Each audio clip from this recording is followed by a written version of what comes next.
ናሆምና ኑሐሚን መጋባት አለባቸው ወይስ ደግሞ ኤርሚያስና ኑሐሚን ከማጋ ብትሆን ጥሩ ህይወት ትኖራለች ብላችሁ ታስባላችሁ?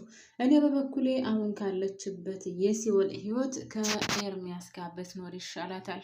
ምክንያቱም እዚህ ቤት ልጅቷም ሆነች እናትየዋ እንደ እሳት አቃጥለው ጥብስ ነው እንጂ የሚያደርጓት በፍጹም እውነትም እሺ ብለው ተቀብለው ልጃቸው ሚስት እያደርጓታል ብዬ አላስብም። በሌላ በኩል ናሆም ኑሐሚን እየወደዳት ነው። ቆይ እንደዚህ በጨለማም ታምራለች እንዴ? ኧረ አምላኬ ሆይ ቀልቤን ወደ ራሴ መልስልኝ ሲልም ከራሱ ጋር እየተሟገተባት ነው። ልጅቷ ቆንጆና ጸባይ ሰናይ ወይም ደግሞ መልከ መልካም ስለሆነች ያያት ሁሉ ይወዳታል ኑሐሚን። አሁንም የናሆም ጉዳይ እንደዛ ነው የሆነበት። አምራንን ይወዳታል፣ ያፈቅራታል። ነገር ግን አሁን ኑሐሚን ሲያት ደግሞ ልቡ እየመታ ነው። አባትየውም የመረጠለት ምርጫ ምናልባትም ትክክል ይሆን? እናንተስ ምን ትላላችሁ? ናሆም አምራንን ያገባል ወይስ ኑሐሚን? ኑሐሚንስ ከኤርሚያስ ብትሆን ከኤርሚያስ ጋር ህይወቷን ብትቀጥል ይሻላታል ወይስ ደግሞ ከናሆም ጋር? በነገራችን ላይ ልጁን በጸባይ ሳትቀርበው አትቀርም ናሆምን። እናንተ ሀሳብ አስተያየት ካላችሁ እንድታካፍሉኝ እፈልጋለሁ። ሰላም ሰላም፣ ጤና ይስጥልኝ ውድና የተከበራችሁ የቻናሌ ቤተሰቦች ብያላችሁበት ሰላማችሁ ብዝዝት ይበልልኝ። ስለምታበረታቱኝ ላይክ፣ ሼር፣ ሰብስክራይብ ስለምታደርጉልኝ ደግሞ ከልብ አመሰግናለሁ። አሁንም እናንተ ስለምታበረታቱኝ ስለሆነ የምሰራው ፕሊዝ በተለይ ላይክ ማድረጋችሁን እንዳትረሱ ቤተሰቦች። ላይክ የምታደርጉልኝ ደግሞ ፈጣሪ እጃችሁን ይባርክላችሁ። የሰራችሁት የምታደርጉን ነገር ይባረክላችሁ ውድ ቤተሰቦች ማለት ነው። እንግዲህ የኑሐሚን እና የኤርሚያስ ወይም ደግሞ የናሆም ጉዳይ ከዛም ባለፈ እንግዲህ የናሆም ቤተሰቦች ጉዳይ በጣም አሳሳቢና አስቸጋሪ ሁኔታ ነው ያለው ማለት ነው። ወይዘሮ ዝናሽ እስከ ልጇ ድረስ በፍጹም ኑሐሚን እንኳን አይደለም መቀበልና በአጠገቧ እንድትሄድ ራሱ አትፈቅድም። እንግግሯ አቤት ሰው ግን እውነት ግን እንደዚህ በዚህ ደረጃ ሰው ክፉ ነው ማለት ነው። አላቅም እውነት አንዳንድ ጊዜ ሳየው በጣም ግርም ይለኛል። የሰው ጭካኔ፣ ክፋት ብቻ ገንዘብ ስላለን ነገ ጧት እኮ እውነት ነገ ጧት በማንም ላይ ምን እንደሚከሰት አናቅም። ኑሐሚን ወይም ደግሞ አቶ ተሰማ የኑሐሚን አባት ገንዘብ ስለሌለው ዛሬ ከጓደኛው እጅ ወድቋል። ግን ነገ ጧት ምን እንደሚፈጠር አይታወቅም። ገንዘብ ማለት በአንድ ጊዜ እልም የሚል ነው።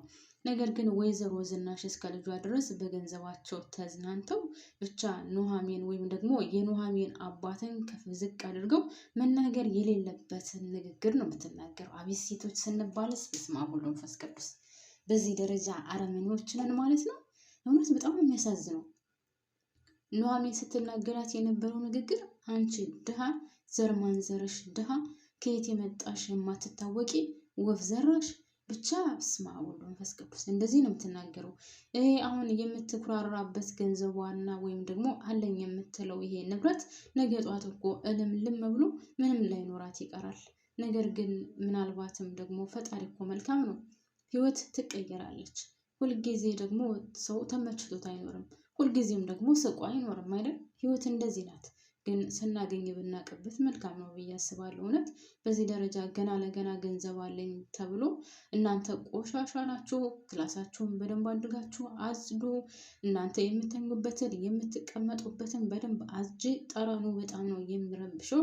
እኔ ቤቴ እንደዚህ ቆሽሾብኝ አያውቅም ስትል ነው እንግዲህ ኑሐሚን ስትናገራት የነበረው ወይዘሮ ዝናሽ ማለት ነው።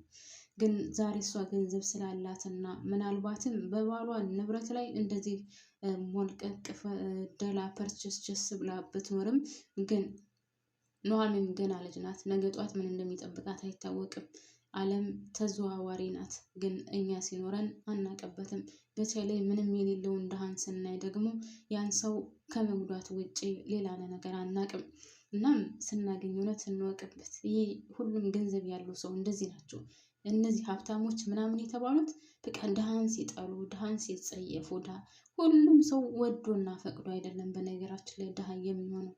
እኔ አሁን የአረቡ ዓለም ወይም በአረብ ሀገር ያሉት ቢጸየፉንና በአረብ ሀገር ወይም ደግሞ አረቦቹ የሆነ ነገር ቢያደርጉን ያን ያክል ውስጣችን ሊሰማው አይችልም።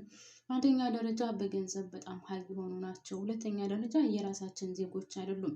ነገር ግን በራስ ዜጋና በራስ ሰው ደግሞ በዚህ ደረጃ መንቋሸሽ፣ በዚህ ደረጃ መጥፎ መጥፎ ቃላቶችን ሲናገሩ መጥፎ ልብን የሚሰብሩ ልብን ብቻ ሳይሆን አጥንትን ሰርስሮ ገብቶ የሚሰብር ንግግር የምንናገር ገንዘብ ያለን ሰዎች ብናስተውል መልካም ነው ብዬ እላለሁ። በጣም ብዙ ልክ እንደ ወይዘሮ ዝናሽ አይነት ሰዎች ስላሉ ነው በገንዘባቸው የሚኩራሩ፣ በገንዘባቸው ሁሉን ነገር ማድረግ እንችላለን ብለው የሚያስቡ። በነገራችን ላይ ቤተሰብ ወይዘሮ ዝናሽ ልጆቿን ብልሽሽት ነው ያደረገቻቸው። እንኳን አይደለም የኑሃሚን ያክል ስነ ምግባር እና የእሷን እሮብ እንኳን የላቸውም። ናሆምን ብትሉት ሰካራም፣ ጠጪ፣ አጫሽ፣ ምንም አቋምና ቁም ነገር የሌለው ነው።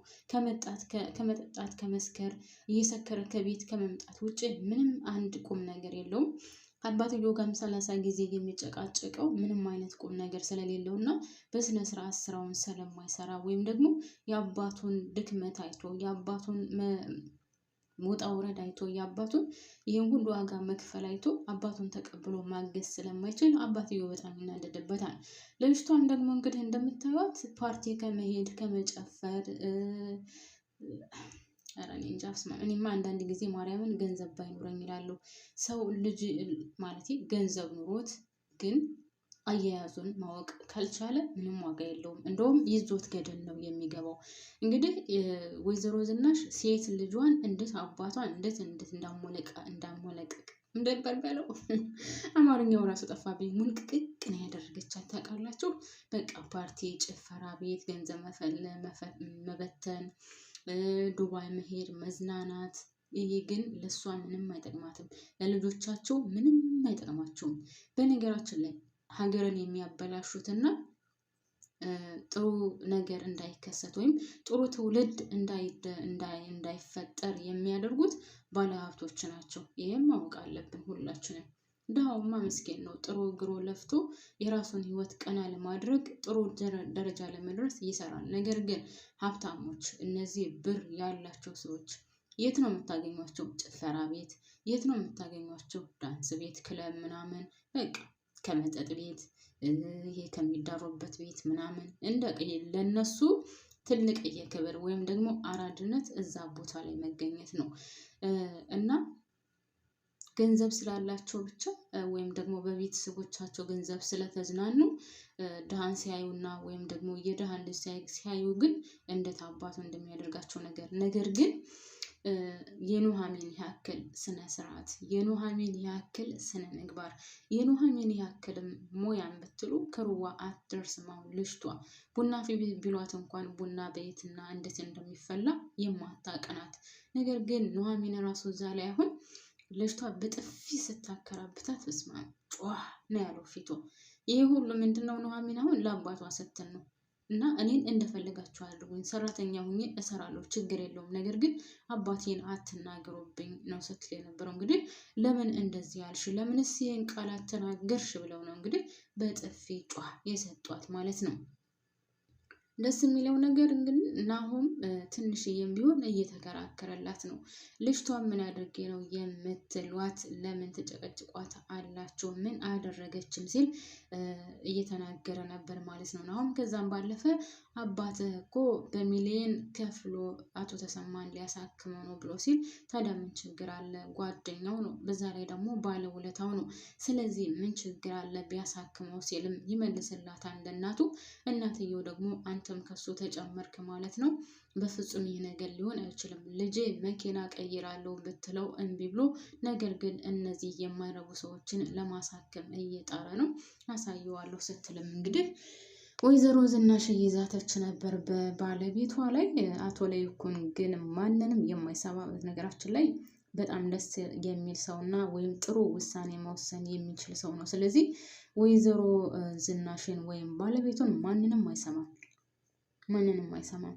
ስለዚህ እንግዲህ ኑሃሚንን ሰራተኛ አድርገው ምግብ እንድትሰራ፣ ቤቱን እንድታጸዳ፣ ብቻ የቤቱን ስራ በአጠቃላይ እንድትሰራ ታዛታለች። እሷም ጎበዝ ስለሆነች ሁሉንም ምግብ አብስላ ቤቱንም አጽድታ ከዛም ባለፈ ሽንት ቤቱን በሙሉ ሁሉንም አጽድታ ጨርሳ ሳሎኑን እያጸዳች እያለ ወይዘሮ ዝናሽ መታ ለምንድነው እዚህ ላይ የፈገፈግሽ? እስካሁን ድረስ ብዙ ስራ እኮ አለ፣ ይሄን መስራት አለበት ስትላት ኑሐሚንም እኔ እኮ ሁሉንም ነገር ጨርሻለሁ ስትልም ትመልስላታለች።